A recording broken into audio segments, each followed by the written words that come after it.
টকা দি কিনছিলো এই জেনেৰেটৰটো যেনে ভাড়া মাৰি কিবাকে চিৰি চলি পুহি আছিলো এই ঢালটোত গাড়ী নুঠে বৰষুণ মাৰলি সেইকাৰণে এটাই থাকে আজি ইমান বছৰ এটাই থাকিল এই কাঠ আনছি ক'ৰ পৰাই বাঁহ আনছি এই তিৰপল কি বঢ়িয়াকে পানী নপৰাকে আড়াল দি থৈ দিওঁ কোনে মোক এক কামাৰ মাৰি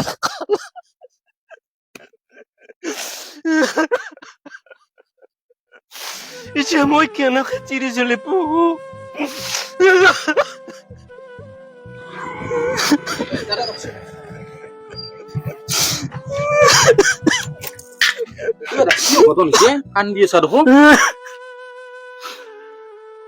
মই জানে সৰু সুৰা বেচে আংকাই ভাড়া মাৰো এটা জেনেৰেটৰ থৈ দিওঁ মই ইয়াতে থাকাই তাৰমানে এই যে ইয়াতে বঢ়িয়াকে থৈ দিওঁ তাকো কোনোবাই চোৰাই নিয়ে বুলি ক'লে মই 3টা চাকা উলিয়াই থৈ দিছো আৰু এই বৰষুণ মাৰলি মই এই ঝালটো দি গাড়ীখন তুলিব নোৱাৰো গাড়ীখন চিলি বহি যায় দিছো মস্ত ওখ ঢালো হলি মই ইয়াতে থৈ দিছো আজি ইমান বছৰে ইয়াতেই আছে ঠিক মোৰ জেনেৰেটৰটো এই কালাৰে এনেকুৱা কালাৰে নীলা কালাৰে ভাড়া মাৰি কি দেখছো আপোনাক দেখছো চাৰো চাইড আপুনি ভাড়া মাৰি ফুৰে বিভিন্ন অনুষ্ঠানত আপোনাক দেখা পাওঁ নহয় নালগে ইমান নাৰ্ভাছ হবা বাৰু থানাত জনোৱা গৈছি না নাই নো কিগলে জনাছো বাপা চব হেৰি হৈছি থানা জানাই এনে মোবাইলতে চব দিয়ে হৈ গেছি এতিয়া বস্তুটো পোৱা নাই বহুত বেয়া কথা এইটো আচলতে আপুনি এখন ব্যৱসায় কৰি পেলাই এনেকে অনুষ্ঠান প্ৰতিষ্ঠানত ভাড়া মাৰি পেলাই এনেকে চলি আছে নিবে নালাগে নহয় এনেকে জেনেৰেটৰটো উঠাই পেলাই কামাৰ মাৰি খালাক আৰু ইমান দামী বস্তু এটা এখন আড়াল দি থৈ দিয়ে ন এখন বঢ়িয়াকে এনেকে গাঁঠি থৈ দিওঁ বাপা পানী চানী নপৰা কাৰণে এই হেৰি চেৰি ক'ৰ পৰা আনিছে কাঠ চাঠ ক'ৰ পৰা আনিছে এইগিলা এই তাৰ পৰা আনিছে তাতে থোৱাইছিল এটাই নাছিল এইগিলাখান ইয়াতে নাই এই বাঁহে এই কাঠ এইগিলাখান দি দাঙিছি দেখছো নে সাংঘাতিক দাঙি লৈ গৈছি নৰে এইবিলাক মানুহ উন্নতি কৰিব নৰে জীৱনত নৰে বেলেগৰ বস্তু এনেকা চোৰ কৰি নি পেলাই কোনোবা উন্নতি কৰিব পাৰছি নেকি নৰে কেইদিন খাব এই জেনেৰেটৰটোৰ পাৱা টকা দি পচি মৰবো যোনে নিছি পচি মৰিব এইবিলাক মানুহ নাপায় নহয় কম বাপা নিজৰ লাভৰ কাৰণে বেলেগক লোকচান কৰিব নাপায় কোনোদিনে নিজে গম পাওঁ আপুনি যি এই জেনেৰেটৰটো দি ভাড়া মাৰি চলি আছিল আমি গম পাওঁ কথাষাৰ মাহাৰো হৈ যাওঁ বাপা কিবাকে চিৰি চলি এনেকে মোৰ পেটটো এনেকে পুহি খাই আছো কথা হ'ল কি আপুনি এনেকেতো নাৰ্ভাছ হৈ এটা জাগাখিনিত বহি থাকিলেতো নহ'ব কাম বাপা মোৰ ইয়াতে আহি তাৰমানে অলপমান মনটো শান্তি কৰে দুখ লগা ঘটনা এইটো আচলতে ইমান দামৰ বস্তু এটা আপুনি এটা থৈ দিছি চোৰ কৰি লৈ গৈছি চাওচোন চোৰৰ সাহস এই লাইট আছে ইমান ডাঙৰ লাইট একদম দিনৰ দৰে হৈ থাকে ৰাতি নিছি নহয় ৰাতি নিছি 3টা 3:30 বজাত নিছি এই ইমান সাহস হ'ব লাগিব চোৰৰ এটা কাম কৰিব লাগিব আমিও চাৰো চাইডে প্ৰচাৰ কৰিব লাগিব প্ৰচাৰ কৰি দিম আমি মোবাইলত দিম হোৱাটছআপ ফেচবুক চবতে আমি প্ৰচাৰ কৰি দিম আৰু এই যিবিলাক ব্যক্তি এই জেনেৰেটৰটো লৈ গৈছি সেইবিলাক ব্যক্তি অনুগ্ৰহ কৰি যাতে জেনেৰেটৰটো আপোনাক গতাই দিয়ে আমাৰ দুৰো ফালৰ পৰা অনুৰোধটো কৰিলো ভাল কথা কৈছে বাপা না ভাল কথা কৈছে একেবাৰে বাপা জানছো গৰীব মানুহ কিবাকে এখন বেপাৰ কৰি খাই আছে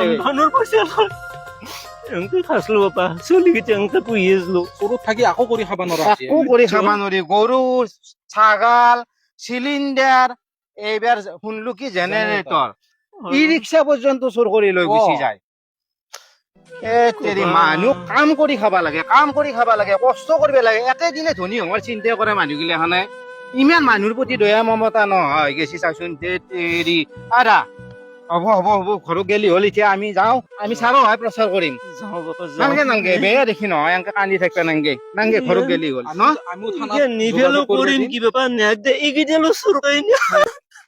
বেয়া কথা এই আমি চাৰো হয় প্ৰচাৰ কৰিব লাগিব যৌ নমস্কাৰ বন্ধুসকল যে এইমাত্ৰ যে আমি ভিডিঅ'টো বনালো আপোনালোকে ভিডিঅ'টো দেখিলে এই ভিডিঅ'টো বনোৱাৰ এটাই উদ্দেশ্য এই ঠাইখিনিত এটা জেনেৰেটৰ আজি বহুদিন ধৰি থাকে ইয়াতে থাকিলে কোনোবা দুৰ্বৃত্তই ৰাতি চুৰ কৰি লৈ যায় আচলতে জেনেৰেটৰটো যদিও আমি অভিনয় কৰিছো, গৰাকী হ'ল এইজন অভিজিত ডেকা, আমাৰ বন্ধু। দুখ লগা ঘটনা, ৰাতি চোৰ কৰি লৈ গুচি যায়। আচলতে এইটো হ'ব নালাগে। বেলেগৰ বস্তু চুৰি কৰি নিয়াটো বহুত ডাঙৰ অপৰাধ। কিবাকৈ চলি আছে, সৰু সুৰা কাম কৰি পেলাই। অভিজিত কচোন। চুৰ কৰি খোৱা নাই, কাম কৰি কিনে কাম ব্যৱসায় কৰি কিনে খাই আছে, এইটো বহুত ভাল কাম। আমি আচলতে উৎসাহিত কৰিব লাগে এই ব্যক্তিসকলক। কোৱাচোন তোমাৰ মুখেদি কি হ'ল কথাটো, ঘটনাটো? নমস্কাৰ, মোৰ নাম শ্ৰী অভিজিত ডেকা। এতিয়া জেনেৰেটৰটো যোৱা শনিবাৰে ৰাতি 3:30 মান বজাত আমাৰ ইয়াতে গাড়ী এখন আহা স্থানীয় ৰাইজে কয়। তাৰপিছত আৰু ৰাতি আছিলো যদিও তাৰমানে গোটাই মানুহ উঠি আহিব পৰা নাই, বা ভয়তে উঠি অহা নাই গাড়ীখন আহা বুলি ভাবি। হয়তো বেলেগ গাড়ীও হ'ব পাৰে, তো সেইটো বুলি ভাবি কোনো নাহাৰ কাৰণে ফলত ৰাতিপুৱা জাগাত জেনেৰেটৰটো নাই। তাৰপিছত ভাবিলো যে আমি সেই গাড়ীখনকে সন্দেহ কৰিলো। গাড়ীখন সন্দেহ কৰাৰ পিছত আমি পুলিচ থানাত গেলো, যাই কিনে FIR এখন দিলো। এতিয়া আৰু মোবাইলত দিছো। তাৰপিছত এতিয়া ভিডিঅ'ৰ মাধ্যমেৰে আপোনালোকৰ আগত পঠাই দিছো। যদি এই ভিডিঅ'ৰ মাধ্যমত যদি আপোনালোকে বিচাৰি পায়, তেতিয়াহ'লে মই নথৈ আনন্দিত হ'ম। আৰু মোৰ ৰাইজৰ ওচৰত চিৰ কৃতজ্ঞ হৈ ৰম যদিহে মোক জেনেৰেটৰটো বিচাৰি উলিয়াই দিব পাৰে। জেনেৰেটৰটোৰ ৰং আছিলে নীলা কালাৰৰ। মূল্য কিমান মান আছিল? মূল্য 98,800 টকা লৈছিলে। আপোনালোকে জেনেৰেটৰ গৰাকী অভিজিত ডেকাৰ মুখত গোটেইখিনি কাহিনী শুনিলে। ফোন নম্বৰটো কোৱাচোন। ফোন নম্বৰটো 9508548003।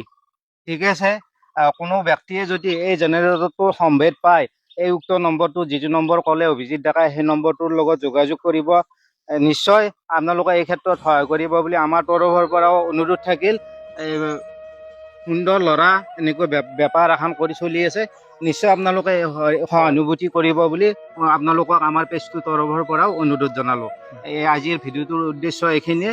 সকলোকে পুনৰবাৰ নমস্কাৰ, ধন্যবাদ জনাইছো।